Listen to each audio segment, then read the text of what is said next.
नमस्कार, आप देख रहे हैं प्राइम न्यूज और मैं हूं आपके साथ आलोक शुक्ला। उत्तराखंड प्राइम में आप सभी का स्वागत है। देहरादून से आपको एक बड़ा अपडेट बता देते हैं, जहां पर सीएम धामी की अध्यक्षता में कैबिनेट की बैठक संपन्न हुई है और कैबिनेट बैठक में कुल 30 प्रस्तावों में चर्चा हुई है। नगर पालिका और शहरी विकास में चर्चा हुई और नरेंद्र नगर की सीमा का विस्तार किया जाएगा। 3 गांवों को नगर पालिका से जोड़ा गया है और 150 व्यक्ति से ज्यादा है जनसंख्या घनत्व। चमोली के घाट ब्लॉक को नगर पंचायत बनाया गया है। 3 गांवों के नगर पालिका में जोड़ने का फैसला हो चुका है और 150 व्यक्ति से ज्यादा अगर जनसंख्या घनत्व है इन सभी का। और चमोली के घाट ब्लॉक को नगर पंचायत बनाया गया है। कीर्तिनगर का भी सीमा विस्तार कर दिया गया है और 32 परिवारों को शहरी क्षेत्र में जोड़ा गया है। मुनस्यारी को भी नगर पंचायत बना दिया गया है। नगर पालिका रुद्रप्रयाग का भी विस्तार किया गया है। रुद्रप्रयाग नगर पालिका में कुछ गांवों को भी जोड़ दिया गया है और वन विभाग के 2 प्रस्तावों पर भी चर्चा की गई। सहायक संख्या अधिकारी के पद खत्म किए गए हैं और मानव वन्य जीव संघर्ष रहित वितरण नियमावली 2023 को मंजूरी। सहायता निधि में धनराशि तेजी से दी जाएगी। साधारण रूप से घायल पर 15,000 रुपए मिलेंगे और गंभीर रूप से घायल को 1 लाख रुपए मिलेंगे। जंगली जानवर से संघर्ष में मृत्यु पर 6 लाख। प्रतियोगिता परीक्षा के अभ्यर्थियों को भी राहत दी गई और प्रदेश की परिवहन की बसों में 50% की छूट मिलने वाली है। परीक्षा देने जाने वाले अभ्यर्थियों को भी छूट मिलेगी।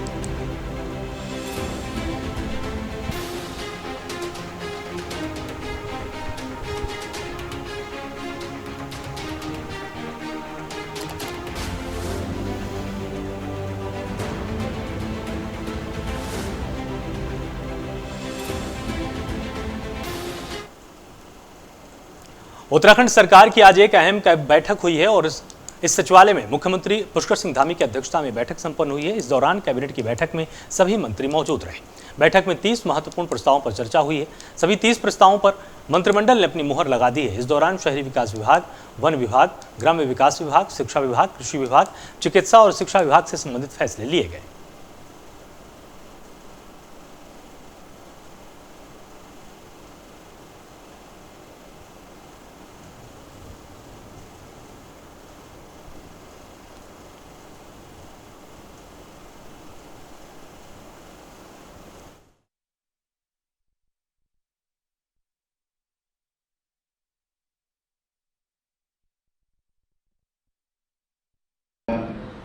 ये इसका जो महत्वपूर्ण बात ये है कि ये एक चैलेंज फंड के रूप में होगा, यानी कि हम लोग सभी से जो हमारे कॉलेजेस हैं वहाँ पे जो फैकल्टी है और उनके साथ छात्र, उनकी एक टीम बना करके हम लोग प्रपोजल मांगेंगे और जो सबसे अच्छे प्रस्ताव होंगे उनके सिलेक्शन के लिए एक कमेटी बनाई जाएगी, जिसमें उच्च शिक्षा के सचिव या प्रमुख सचिव, डायरेक्टर, हमारे सभी जो राजकीय विश्वविद्यालय हैं उनके वीसी और जो संबंधित क्षेत्र के एक्सपर्ट्स होंगे उनको लेते हुए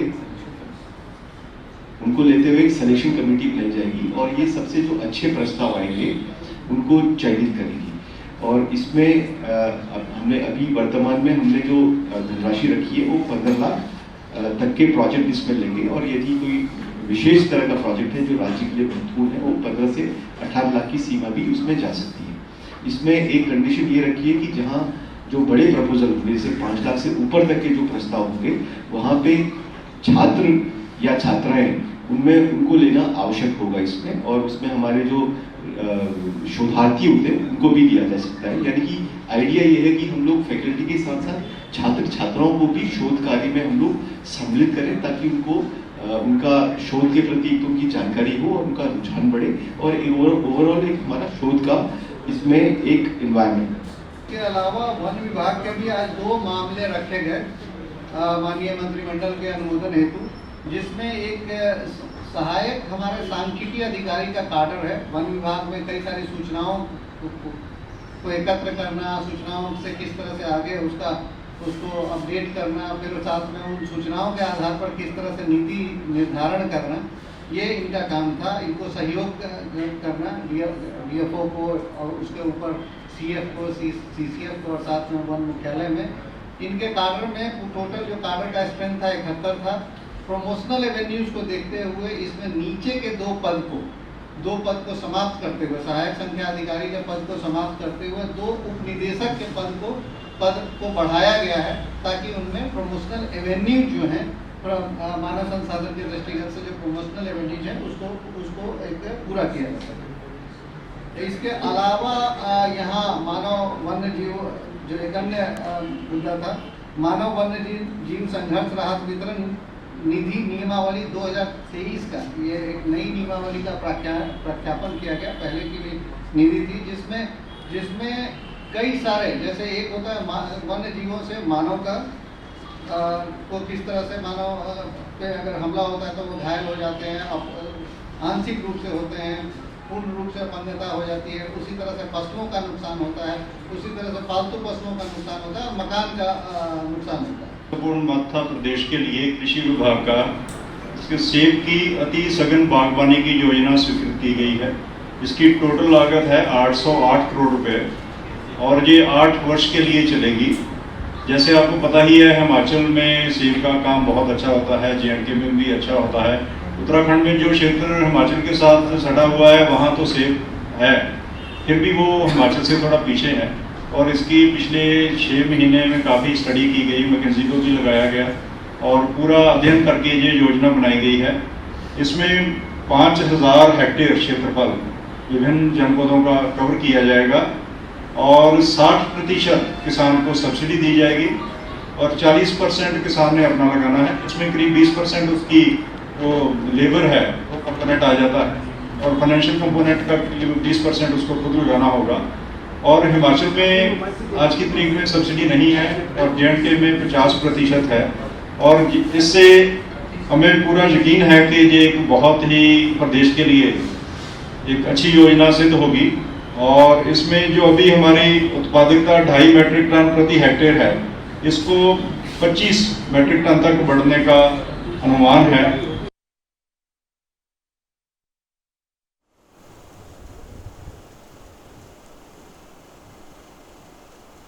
मुख्यमंत्री पुष्कर सिंह धामी ने सचिवालय में महिला स्वयं सहायता समूहों के लगाए गए राखी के स्टॉलों का अवलोकन किया है। महिला स्वयं सहायता समूहों के बनाए जा रहे स्थानीय उत्पादों को बढ़ावा देने और उत्पादों की अच्छी बिक्री के उद्देश्य से राज्य में मुख्यमंत्री सशक्त बहना उत्सव योजना की शुरुआत की गई है। इस योजना के तहत प्रदेश के सभी विकास खंडों में महिला स्वयं सहायता समूहों के माध्यम से 24 से 28 अगस्त 2023 तक राखियों के स्टॉल लगाए जा रहे हैं। स्टॉलों के अवलोकन के दौरान स्वयं सहायता समूहों की महिलाओं ने मुख्यमंत्री की कलाई में राखी भी बांधी। मुख्यमंत्री श्री पुष्कर सिंह धामी ने इसके बाद सचिवालय के वर्चुअल माध्यम से सभी जनपदों से जुड़ी महिलाओं स्वयं सहायता समूहों की बहनों से संवाद किया। मुख्यमंत्री ने सभी से उनके द्वारा बनाए जा रहे उत्पादों एवं उनकी बिक्री की जानकारी ली। उन्होंने कहा कि जो भी स्थानीय उत्पाद बनाए जा रहे हैं उनमें हमें गुणवत्ता और पैकेजिंग का विशेष ध्यान रखना है। उन्होंने कहा कि हमारी बहनों ने जब भी कोई संकल्प लिया है उसे सिद्धि तक पहुंचाया गया है। मुख्यमंत्री सशक्त बहना उत्सव योजना को और बेहतर बनाया जाएगा, जिसे महिला स्वयं सहायता समूहों द्वारा बनाए जा रहे उत्पादों को बढ़ावा देने के साथ ही उनके लिए अच्छे मार्केट की व्यवस्था भी की जाएगी।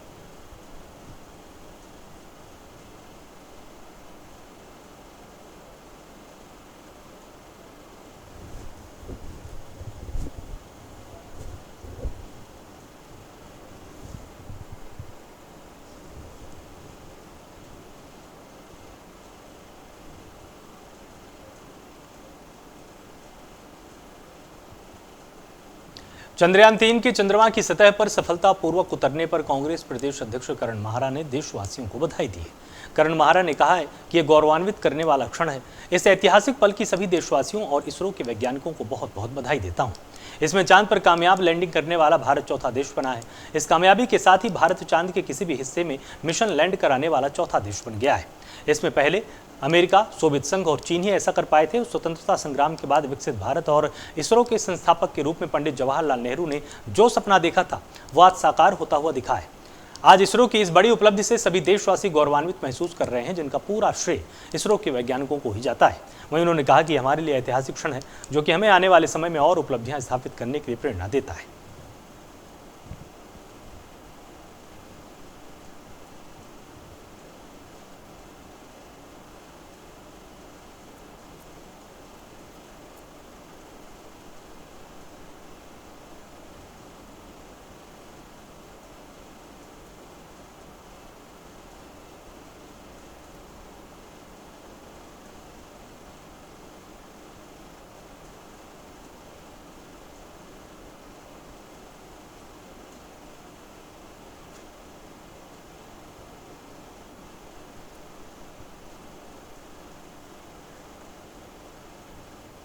खबर रुड़की से।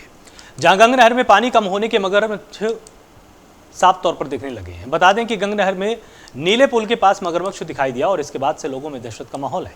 आसपास के लोगों के शोर मचाने पर मगरमच्छ गंगा नहर में वापस घुस गया। आपको बता दें कि बारिश के समय देहात क्षेत्रों में तालाबों में भी ये दिखाई दे जाते हैं।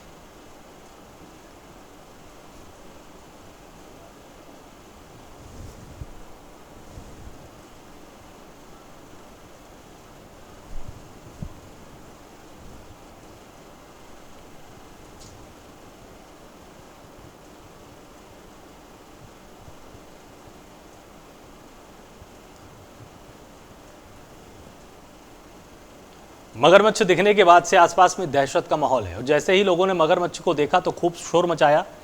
इसके बाद ये वापस नहर में ही अंदर चला गया, लेकिन लोग अभी भी डरे हुए हैं।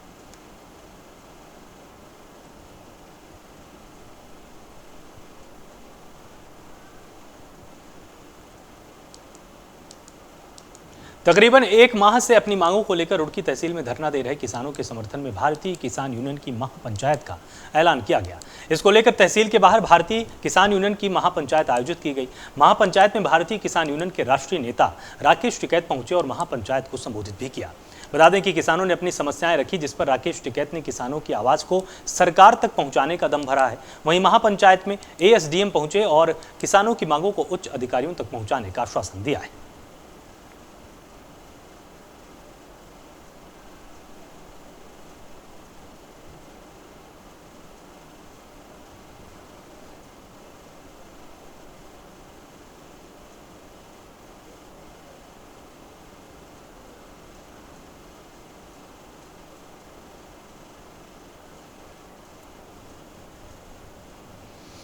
ये जो भुगतान हुआ है इसका हो गया, गन्ना भुगतान का हो गया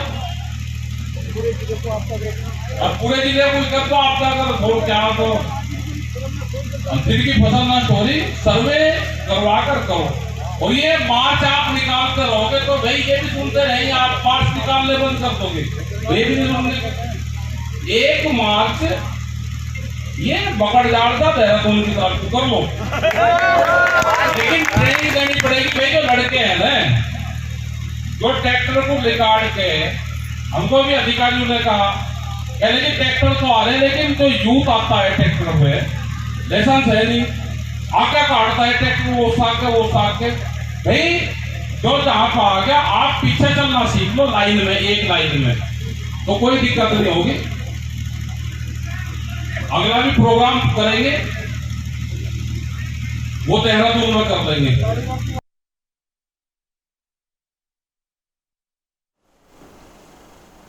लालकुआं वन विकास निगम में लकड़ी की नीलामी घोटाले के मामले में 4 कर्मचारियों पर गाज गिरी है। बता दें कि क्षेत्रीय प्रबंधक वन विकास निगम ने घोटाले में संलिप्त 4 अधिकारियों और कर्मचारियों को निलंबन की कार्रवाई की गई। इसको लेकर लालकुआं कोतवाली में मुकदमा दर्ज कराया गया है। साथ ही विभाग ने मामले की उच्च स्तरीय जांच के लिए कमेटी गठित कर दी है। और इधर क्षेत्रीय प्रबंधक महेश चंद्र आर्य ने बताया है कि लालकुआं स्थित डिपो संख्या 5 में नीलामी लकड़ी बिक्री में ठेकेदार और कर्मचारियों की मिलीभगत से तकरीबन 9 लाख के घोटाले का मामला सामने आया है। वहां जांच में पाया गया कि नीलामी की निर्धारित कीमत से कम रकम का बिल बनाकर सरकारी धन का घोटाला किया गया है। वहीं संलिप्त अधिकारियों और कर्मचारियों ने वन विकास निगम की नीलामी के प्रपत्र में कूट रचित तरीके से छेड़छाड़ कम रकम का बिल बनाने के मामले को निगम ने गंभीरता से लिया है। पूरे मामले में पुलिस ने मुकदमा दर्ज कर आगे की कार्रवाई शुरू कर दी है। वहीं क्षेत्रीय प्रबंधक ने कहा कि लकड़ी बिक्री के मामले में गड़बड़ी बड़े स्तर पर हो सकती है, इसलिए डिपो की ऑडिट कराए जाने के बाद भी निर्देश दिए गए।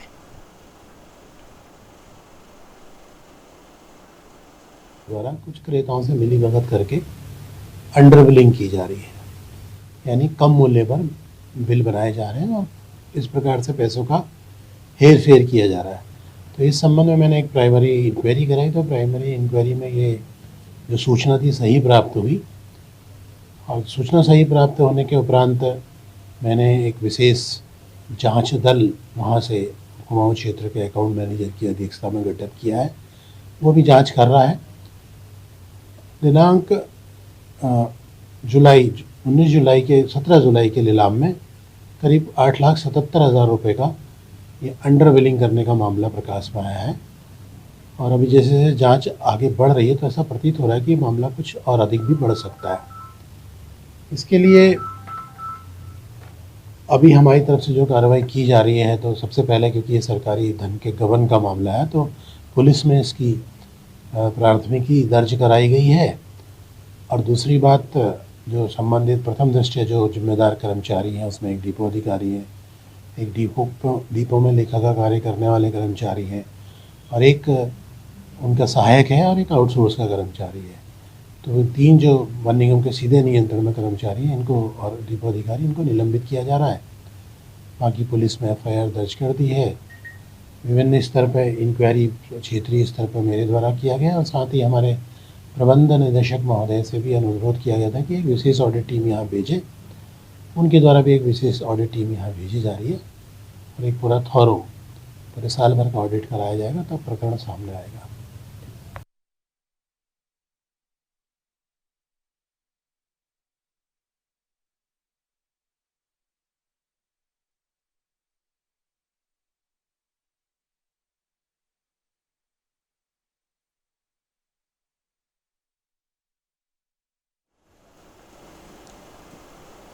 डोईवाला में नए शहर बनाने की भारत सरकार की योजना का विरोध कर रहे आंदोलित किसानों ने डोईवाला शुगर मिल को बेचे जाने की खबरों पर अपना आक्रोश जताया है।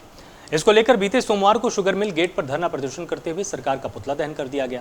इसके बाद डोईवाला पुलिस ने आंदोलन करने वाले किसानों के खिलाफ मुकदमे भी दर्ज कर लिए। मुकदमे में 12 नामजद और 80 अज्ञात लोगों को आरोपी बना दिया गया है। वहीं पुलिस के इस कदम से किसानों में भारी नाराजगी है। आज राष्ट्रीय लोकदल उत्तराखंड के कार्यकर्ताओं ने SDM शैलेंद्र सिंह नेगी को मुख्यमंत्री के नाम ज्ञापन सौंपते हुए किसानों पर दर्ज मुकदमे वापस लेने की मांग कर डाली। और इस दौरान वरिष्ठ अधिवक्ता मनोहर सैनी और राष्ट्रीय लोकदल के प्रदेश अध्यक्ष हरेंद्र वालियान ने कहा कि किसानों पर मुकदमे दर्ज करके सरकार ने लोकतंत्र के अधिकारों का हनन किया है।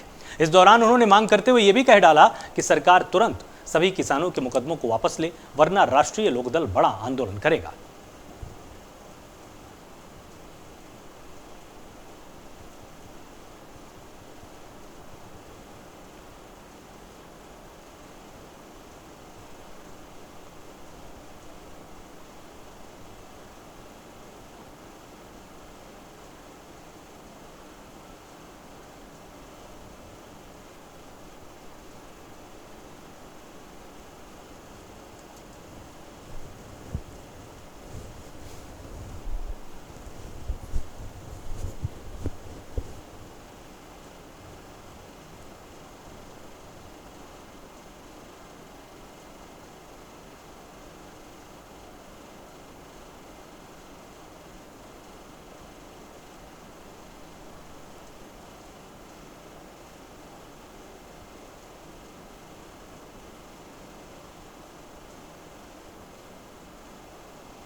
शुगर मिल को बेचे जाने की खबरों पर स्थानीय लोगों ने अपना आक्रोश जताया है और इनका साफ तौर पर कहना है कि SDM को हमने एक ज्ञापन सौंपा है और ये मुख्यमंत्री के नाम संबोधित ज्ञापन है। साथ ही लोगों ने यह भी आक्रोश जताया है कि जिस तरह की खबरें सामने आ रही हैं कि शुगर मिल को बेचा जा सकता है, उससे हमें काफ़ी नाराज़गी है। इस पर प्रशासन को ये स्पष्ट करना चाहिए कि आखिर इन खबरों की सत्यता क्या है।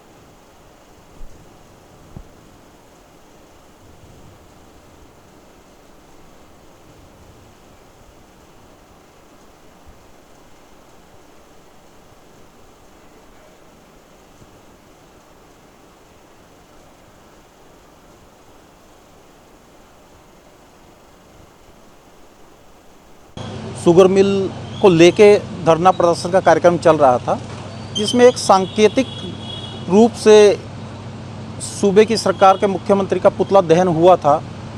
उसको लेके किसानों पे जो मुकदमे किए गए हैं, उसी को लेके उप जिलाधिकारी महोदय को ज्ञापन सौंपा गया है कि इस तरह का धरना प्रदर्शन के दौरान जो सांकेतिक पुतला दहन होता है, उसको लेके किसी भी आम जनमानस पे, किसानों पे, जनता पे कोई मुकदमा दर्ज करना उचित नहीं है। उसी को वापस लेने के लिए आज उप जिलाधिकारी महोदय के माध्यम से माननीय मुख्यमंत्री जी को ज्ञापन भेजा गया है कि इस विरोध प्रदर्शन को किसी पुतला दहन, किसी व्यक्ति का पुतला दहन ना देके एक सांकेतिक विरोध के रूप में देख के उन जो मुकदमे दर्ज किए हैं उनको वापस लिया जाए। हमने जो सांकेतिक हमारे किसानों के द्वारा धरना प्रदर्शन किया गया था, किसान आंधी तूफान में भी 17 दिन से अधिक हो चुके हैं आंदोलन पे बैठा हुआ है और एक उसी के बीच सरकार के द्वारा लीकेज होती है कि मील भी बेचा जा रहा है। किसान आक्रोशित है, उन्होंने पुतला दहन किया गया है तो और किसानों पर जो मुकदमे किए गए हैं, राष्ट्रीय लोकदल आज ज्ञापन दिया गया है SDM महोदय जी के द्वारा, अगर उनसे वापसी नहीं लिए गए तो हम धरना प्रदर्शन सभी जगह करने के लिए राष्ट्रीय लोकदल मजबूरन बाध्य होगी।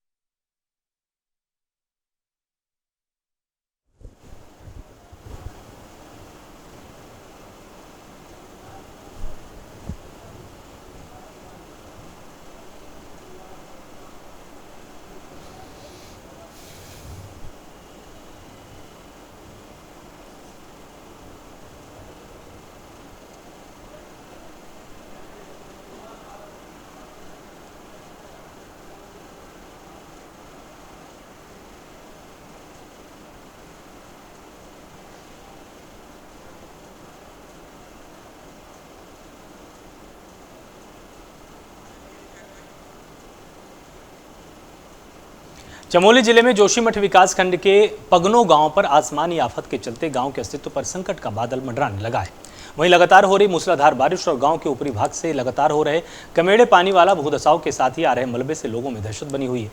बता दें कि भूस्खलन का दायरा बढ़ने से अब तक तकरीबन 50 परिवार खतरे की जद में आ गए हैं। वहीं किसी तरह लोग वहां से भागकर सुरक्षित जगह पहुंचकर अपनी जान बचाने की कोशिश कर रहे हैं। इस मामले को लेकर SDM ने बताया कि गाँव के हालात का जायजा लेने तहसीलदार की अगुवाई में एक टीम भेजी गई और गाँव में तिरपाल की व्यवस्था की गई है।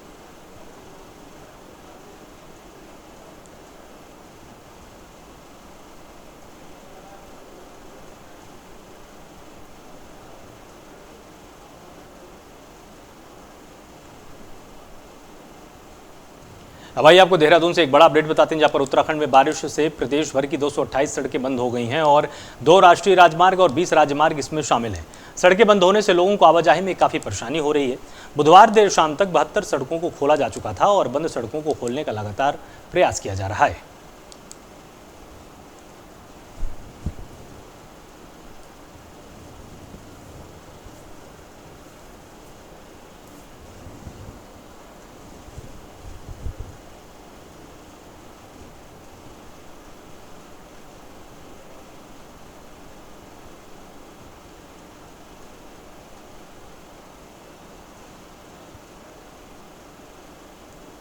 पौड़ी श्रीनगर राष्ट्रीय राजमार्ग पर प्रशासन के अतिक्रमण के खिलाफ कार्रवाई लगातार जारी है। इसको लेकर प्रशासन की कार्रवाई की जा रही है और श्रीनगर रोड स्थित सतपाल धर्मशाला के पास ये प्रशासन की कार्रवाई आकर रुक गई। इस दौरान प्रशासन की टीम ने सतपाल धर्मशाला के अतिक्रमण की जद में आ रहे हिस्से को तोड़ना शुरू किया तो धर्मशाला के प्रबंधक ने प्रशासन की टीम को ही रोक दिया। उन्होंने अतिक्रमण की जद में आ रही जगह को स्वयं तोड़ने का प्रशासन को भरोसा दिलाया और इसके बाद प्रशासन का बुलडोजर वहां से लौट गया। हालांकि इस दौरान कई लोग नाराज भी नजर आए। नाराज स्थानीय लोगों द्वारा कयास लगाए जा रहे हैं कि कैबिनेट मंत्री सतपाल महाराज की धर्मशाला होने के चलते प्रशासन यहां से लौट गया है। प्रशासन की टीम में मौजूद नायब तहसीलदार हरेंद्र खत्री ने बताया है कि कोर्ट के आदेश पर राष्ट्रीय राजमार्ग से अतिक्रमण को हटाने की कार्रवाई हो रही है। रमेश चंद्र त्रिपाठी के खिलाफ एक शिकायत मिली थी, जिसमें इनके द्वारा एक शिकायतकर्ता से उनके बिलों के भुगतान के क्रम में रिश्वत मांगी गई और विजिलेंस की टीम द्वारा उसका जांच की गई और जांच करने पर पाया गया कि इनके द्वारा गलत तरीके से उनसे रिश्वत मांगी जा रही है। आज हमारी टीम द्वारा इनको 1 लाख रुपए की रिश्वत के साथ में गिरफ्तार किया गया है। इसमें FIR रजिस्टर की जा रही है और आगे इन्वेस्टिगेशन में देखा जाएगा कि ये पैसा क्यों और किन किन लोगों के लिए लेते थे और इस मामले के अलावा इन्होंने कहाँ कहाँ पैसा लिया है, इनकी बाकी संपत्ति की जाँच की जाएगी। हम यहाँ पे शॉपिंग करने आए थे तो मैंने गाड़ी अपनी यहीं पार्क करने के बाद मैं अंदर जा रहा था तो यहाँ हू हल्ला होने लग गया। हमने देखा कि DPRO साहब हैं, मैं जानता हूँ, उनको परिचित हूँ, तो मैं उनको बचाने गया तो उन्होंने मुझे धक्का मार दिया। जो लोग 4-5 जाने थे उन्होंने धक्का जैसे ही मारा मैं साइड हो गया तो उन्होंने कहा हमने आई कार्ड दिखाया, हम विजिलेंस वाले हैं। अगर विजिलेंस वाले होते तो विजिलेंस अपनी गाड़ी में आती, अपनी गाड़ी लेके आती। वो प्राइवेट बंदे की गाड़ी में कैसे लेके गए? मेन मुद्दा ये भी है ना, उनको जबरदस्ती उनके हाथ में पैसे दिए, जबरदस्ती पकड़ाया, ये भी तो हो सकता है। तो क्लियर हो गया। बाद में वो विजिलेंस टीम की उनकी गाड़ी भी लेके गए। उन्होंने बताया कि मॉल वालों ने भी पूछा है, हम भी वहीं खड़े थे, मॉल वालों ने बताया, उनको बताया कि हम गाड़ी लेके जा रहे हैं हल्द्वानी ऑफिस में अपने।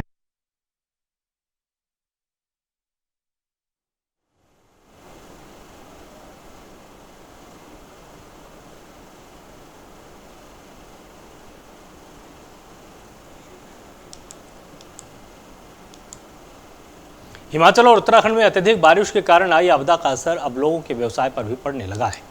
मसूरी जैसे पर्यटक स्थल में पर्यटकों की संख्या ना के बराबर हो गई है। इससे मसूरी के होटल, रेस्टोरेंट और दुकानदारों को आर्थिक रूप से काफ़ी नुकसान हुआ है। वहीं मसूरी में होटल, रेस्टोरेंट और दुकान के स्वामियों को अपने व्यवसाय संचालित करने में दिक्कत आ रही है। इसको लेकर मसूरी होटल एसोसिएशन द्वारा मुख्यमंत्री को ज्ञापन भेजकर मसूरी में आपदा घोषित किए जाने की मांग की गई है। मसूरी होटल एसोसिएशन के अध्यक्ष संजय अग्रवाल और उत्तराखंड होटल एसोसिएशन के अध्यक्ष संदीप साहनी ने बताया है कि हिमाचल और उत्तराखंड में हुई भारी बारिश के चलते आपदा के बाद पर्यटक स्थलों पर पर्यटकों की संख्या बहुत कम हो गई, जिससे आर्थिक रूप से काफ़ी नुकसान हो रहा है। इसी को लेकर उन्होंने मुख्यमंत्री से गुहार लगाई है कि 6 माह की राहत देने की मांग करके पेयजल, बिजली, सीवर शुल्क, हाउस टैक्स शुल्क, बैंक ऋण पुनर्भुगतान और अतिरिक्त आसान ऋणों पर छूट देने के लिए भी यहां पर मांग की गई है।